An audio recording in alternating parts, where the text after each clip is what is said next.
ucapkan selamat datang kepada Bapak Bupati Sidoarjo, Bapak Haji Ahmad Guntur Ali SIP di Kecamatan Jaya.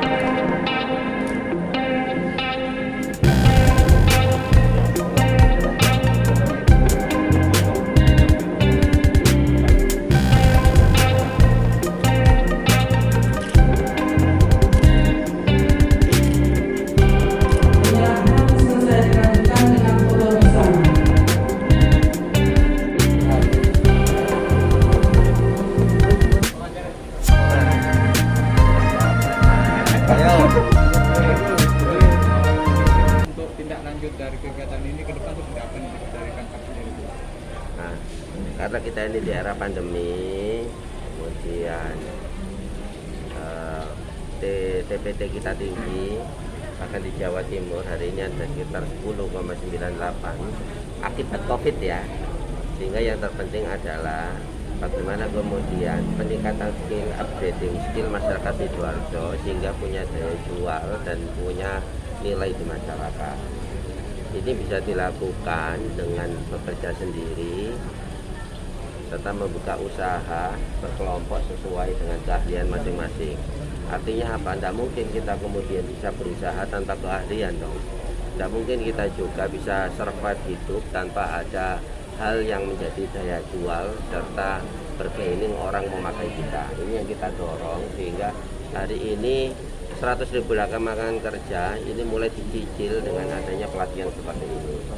Harapannya ke depan kita akan mencoba, selain kita juga akan melihat dulu apa aja nih hasilnya ini ya. Tapi yang jelas kita akan usahakan bukan hanya pelatihannya tok. Selesai pelatihan kita juga beri mereka senjata, misalkan kemudian ternyata barista, maka kita sudah ada kurda, kita sudah ada ini, kita akan sinkronkan semua. Jadi ketika mereka memang punya hitungan, punya skill, punya keahlian, ini akan lebih mudah karena memang modalnya sudah kita siapkan di depan. Untuk ibu-ibu ada kurma, untuk yang laki-laki dan kecil sudah ada kurda dengan bunga 3% per tahun. Nah, apakah nanti juga bisa disandingkan dengan UMKM naik kelas atau dengan kurma sendiri nanti program itu? Karena masih baru, otomatis bukan UMKM naik kelas. Jadi dia ikut program yang kurma, yang perempuan, yang laki-laki maka ikut yang kurda ini. Karena kalau UMKM naik kelas, otomatis UMKM-nya yang sudah ada, tinggal kemudian upgrading UMKM ini, misalkan paham digital, izinnya lengkap dan sebagainya. Mas, dalam 100 dari programnya Bupati ini untuk menyerap supaya pengangguran berkurang berapa persen itu 100 hari itu? Wow, tidak bisa hitung seperti itu. Kami tidak berandai-andai. Yang jelas kita akan mulai termasuk berkomunikasi dengan beberapa pengusaha yang kemudian ingin bahasanya terbang ya, kalau bahasanya Ibu Gubernur ini tentu kita ajak bersama, kita berikan kemudahan dan sebagainya. Terus apakah nanti otaknya bilang ketika pelantikan kepala desa itu? Saya kira ini berbeda persoalan, tapi sebenarnya saling menguatkan. Intinya satu, jika kepingin ekonomi kuat maka harus membangun ekonomi mulai dari grassroots dan lapisan terbawah. Nah, ini sesuai dengan apa yang kita inginkan besok. Kenapa? Memperkuat BUMDes juga termasuk serta membuat UMKM di kalangan desa ini yang harus di branding dengan baik, kita kawal dengan baik sehingga ekonomi berputar mulai dari bawah. Bukan. Satu lagi terkait PPKM Mikro ini kan berakhirnya tanggal 8. Sudah saya tanda tangani kemarin. Kemarin malam sudah saya tanda tangani. Dan ini diperpanjang 2 minggu ya Pak.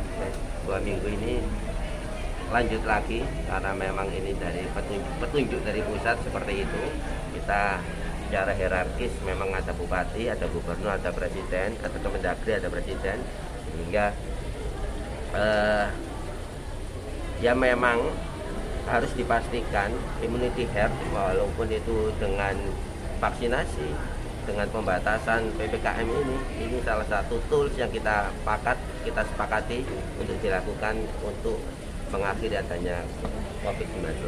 Nah ini tindak lanjutnya nanti apakah ada inovasi baru? Kalau yang kemarin itu kan mewacanakan bahwa di desa-desa ada lockdown desa, lockdown dan sebagainya. Ini kalau itu masih belum. Yang pertama kita lihat efektivitasnya.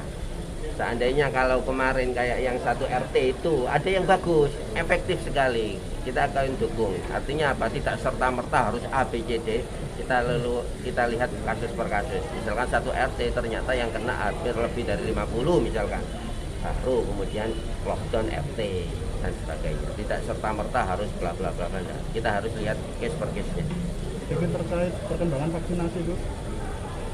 Vaksinasi alhamdulillah kemarin kita dapat 9.000 vaksin di luar kuota. Ini karena kemarin Pak Kemenkesnya silaturahmi di pondok, kita ngomong-ngomong, lupa, alhamdulillah diizinkan dan diberikan. Alhamdulillah arahnya 9.000 ini ke guru. Nah, karena kami ingin pendidikan ini pasti, kalau seorang pendidik tahu jauh sekali mengajar via virtual dengan tatap muka. tatap muka. Kalau untuk lansia dan juga ulama ini seperti tadi Sudah berjalan ya? Sudah dicicil, tapi yang jelas kalau yang untuk imam masjid, imam musola menyambut Ramadan, ini mungkin di gelombang kedua ketiga. Ini pasti. Kenapa? Kalau orang-orang masih berpikir hari ini, kita harus berpikir 2 bulan ke depan. Nah, Ramadan ini sekitar 1,5 bulan, 2 bulan ke depan harus dipikirkan sekarang. Jadi ketika Ramadan kita sudah. Terus informasinya ada refocusing anggaran untuk mendukung vaksinasi ini. Apakah juga nanti akan dilakukan? Sudah. Ini sudah agak memang sama DAPD sudah didiskusikan. Tinggal nanti eksekusinya bagaimana. Habis ini dah bertahap, ini kita urai satu persatu. Jadi PR-nya banyak sekali, kita urai satu persatu. Saya ini baik proses. Kemarin sudah kita diskusikan sama Presiden, sama Gus Yamin, dapat bisa mengiyakan. Ini mulai dari desa, sudah bisa mengurus semua. Kami dalam minggu-minggu ini ingin menghidupkan comment center kita. Jadi comment center bukan banyak. Jadi comment center seutuhnya seperti Surabaya.